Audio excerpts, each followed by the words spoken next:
Hey YouTubers, Zabernack here, playing some Planet Coaster, and back for episode 2 of DORAGON Mountain. Alright, so here you can see me sculpting some of the terrain and getting the general feel of what I want this park to look like, terrain-wise anyways. So, first of all, I thought it'd be a pretty neat idea to have pretty much a giant mountain, almost like Canada's Wonderland, right in the center of the park. Just something nice to walk into the park with, and also makes for a really nice piece to actually build a coaster around, as well as theming. Now, the theme of this park, I was actually going for probably a Japanese style, at least for the main center point of the park, and you'll see that with the roller coaster when I build it. It looks very wispy, almost like clouds that you see with the scroll painting of much of the Japanese and Chinese culture and all that kind of stuff. So you'll see that probably in the later part of this video or even the start of next video, because I'm pretty sure I actually changed the color of it to match wisps of cloud, but we'll leave that till the next episode. So aside from that theme of the center of the park anyways, I was thinking of doing probably 2 or 3 themes of the park, or inside the park. Not quite sure what I want to do yet. I know for one for certain, like I said, is the Japanese theme. But I was also thinking of probably doing either a main street or something like that in the front of the park as you walk in. And then probably doing maybe a jungle theme, because that's not too hard to do in Planet Coaster. But it definitely does take some skill to get right, so you just don't over-clutter foliage and stuff like that. I'm not quite sure on too many other themes yet. They'll probably develop as the park comes along. So we'll see where that goes. But anyways, as you can see here, I thought it would be a good idea to make a Japanese monastery on top of this mountain. And you'll see me using a technique that Disney actually uses in their parks with the Disney Castle, actually, using forced perspective. And that just allows me to make a much smaller model, not requiring a whole bunch of space, to, make it look like there's something massive or the mountain is massive that this building is sitting on, but it's really not. So obviously, as you can see, I'm just doing some general rock work before I really get into things, just to get a general feel of what I want. I think I actually come back to this later. I was kind of eager to get started on the coaster, plus it's also a good idea just to build the coaster so that when you're building the scenery around it, it's a lot easier to manipulate, because nothing's worse than having scenery props in the way that are like really nice that you've made or put time into, and then the coaster is just a piece of crap that goes around it. So anyways, I took that into consideration when I was building this, and since we're starting to build the coaster now, I should probably tell you about the theming behind it.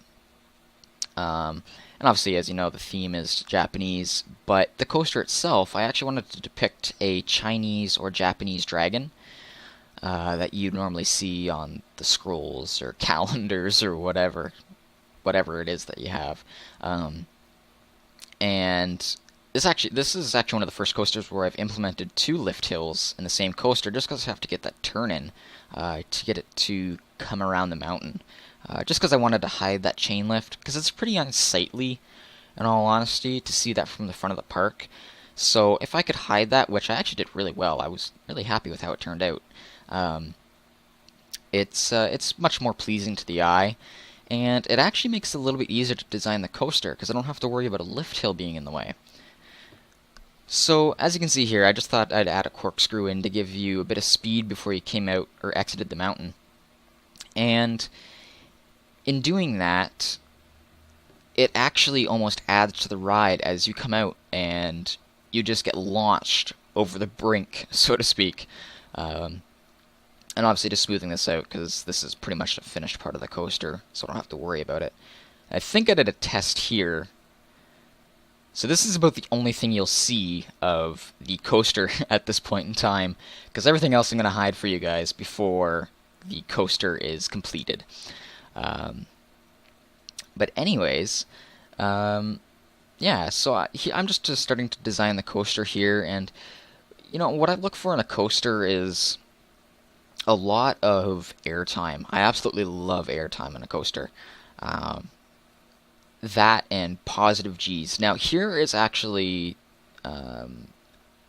actually, is it positive G's or negative G's? I'm not quite sure. One of the two. Anyways, when you come around this curve here that I just placed, you can really get a sense of just you're flying over the landscape and following the terrain. And that's what I really wanted to strive with this coaster, is to conform to the mountain, and weave around it like a dragon kind of would, flying from the sky. And as you see, I also put in just a 0G corkscrew there, which actually came out really nice once the coaster was finished. It's super, super smooth. And it's actually pretty hard to achieve that, even just doing it manually. And then this is actually one of my favorite parts of the coaster here. So I almost do... it's almost a reverse Immelman, where I come around, do a corkscrew on the top to flip myself around, or to flip the coaster around, and it's not even straight, which is the interesting thing. You flip around and you come down on about I'd say an 80-degree angle, 75 to 80-degree angle. So it's not even a 90-degree angle with most regular Immelmans, where you do the half loop and then corkscrew out of it, or roll out of it, I should say. And it's just a really interesting part of the coaster. And when you're actually riding this coaster, and when you see it in the POV, it's just a completely different sensation than you'd think it really would be. It's not quite a loop, but it's not quite a corkscrew. It's a little bit in between, which is rather neat. And again, like I said, it's just a really interesting feeling, and I love it. Absolutely great. But anyways, other things that I look for on a coaster are a lot of the times interaction with the landscape, also interaction with the coaster itself. As you can see here, I actually adjusted the coaster just so that it would fit through its own supports, just a bit. And not only does it kind of give it the sense of realism, number one, but it also allows me to kind of make it almost more realistic in a way too, because a lot of these coasters in real life, if you were designing them, you would need certain supports in certain areas, and the one support that I had gone through over there was right after the first drop, and it's also a turn, which means that there's a lot of G-force acting on that support that was going to be removed, but I changed that it wasn't. And overall, it just gives the coaster, I want a more realistic feeling, but it also, I think it makes it look better too, because then you don't have floating track, which is the one thing that I really actually don't like about this game, is the fact that if you go through a support, it doesn't move any supports. It just simply makes them disappear. So, Frontier, if you're watching this, which I don't know if you will or not, hopefully, we definitely need movable supports. That or different kind of fixtures on supports, just so that the coasters actually make sense, G-force wise anyways, realistically. But yeah, so when I was designing this coaster, it was actually really fun, just because this is the first freelance coaster that I've really done that's been a large coaster, other than designing real world coasters. Like, I've done like the Behemoth and all that kind of stuff from Canada's Wonderland, but none of those really turn out too well, just because of the space limitations in this game right now. But I'm sure with time that'll obviously get better. So anyways, future plans, I think what I wanted to do was make this so that it would almost go through like a mountain rainforest, is what I was hoping for. And kind of work its way down from the snowy peak, and work down to ground level, and have it pass through different little monasteries and different stuff like that. Just to give an interaction with the landscape and all those kinds of things that make a coaster really appealing.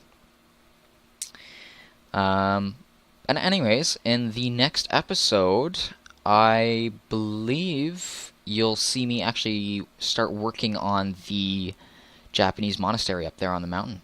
And it actually turned out really, really well.